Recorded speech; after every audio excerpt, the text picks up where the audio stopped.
buang duit. Ramai anak ni buat hilang kawan. Alright? Datuk Seri dia nak kita pergi ke office setiap negeri kita ada hari ni, bawa kawan-kawan share peluang bisnes. Share peluang bisnes dalam keadaan yang paling kondusif, paling selesa sekali. Alright? So office kita ada di semua negeri kecuali di Perlis dan juga di Kedah sahaja. So kita sangat welcome lah. Sangat mengalung-alungkan kalau ada team leader, ada player-player besar di utara, di sebelah Penang, di sebelah utara, di sebelah Kedah ni Perlis. Kalau berani ambil cabaran hari ini, kita buka office kita di dua buah negeri tersebut. Okay, so kita shortcut bahagian ni sebab nanti kita akan lebih bahasa pada Dr. Zazan kita, iaitu speaker kita mana ni, VP kita, untuk menjelaskan sikit tentang produk. Kita ada office di Indonesia, bukan sahaja di pusat bandar Jakarta. Kita ada di Sumatera, pulau sahaja ada di Pekanbaru. Okay, kita ada hari ni di Medan tu, yang di belakang tu, Pak Haji kita sebagai manager membran di Medan. Kita ada di Banjarmasin, kita ada di Makassar, kita ada di Malang, Surabaya. InsyaAllah akan ada banyak lagi bandar-bandar baru yang RF2 akan buka office atau kantor dia. Okay? Kita ada di India, ada di Filipina, kita ada di Mindanao pun ada, di Thailand, di Bangkok saja 4 ataupun 5 office ada di Bangkok. Itu menunjukkan hari ini RF2 bukan sebuah syarikat yang baru, sebuah syarikat yang biasa-biasa, sebuah syarikat yang dah menempuh nama dia di serantau negara di Asia terutamanya. Okey?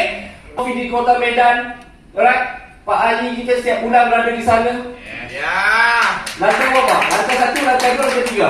3. Lantai 3, paling atas ya. Brand-brand kita di luar negara, ada di USA. Kita ada di Vietnam. Kita ada di Thailand, di di Australia kita ada juga.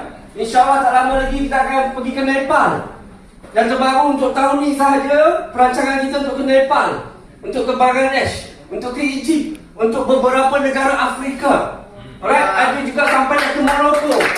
Okay, so besar sangat hari ni. Hari ni kalau anda miss peluang ni, saya rasa peluang ni akan datang balik 10 tahun akan datang. Okay, tapi 10 tahun akan datang, persoalannya kita di mana? Okay. Sebab peluang ni pernah datang 10 years ago. Peluang ni mungkin datang 13 tahun lepas. Tapi mungkin tu masa tu dia baru kecil, betul kan? Dia baru mula, tak ramai orang yang bagi keyakinan dekat dia. Alright? So hari dia datang balik kali kedua selepas 10 tahun. Hari ini datang dengan paling berbeza sekali. Kalau dulu kami anak kecil, hari ini ada dua anak yang dah makin dewasa, makin matang. So that's why dia akan datang lagi. Datang. Tapi 10 years akan datang. Okay? Persoalannya masa tu, kita dekat mana? Mungkin masih hidup, mungkin dah tak ada. Okay? So hari ni peluang ada malam ni, kita ambil sama-sama. Sebab apa?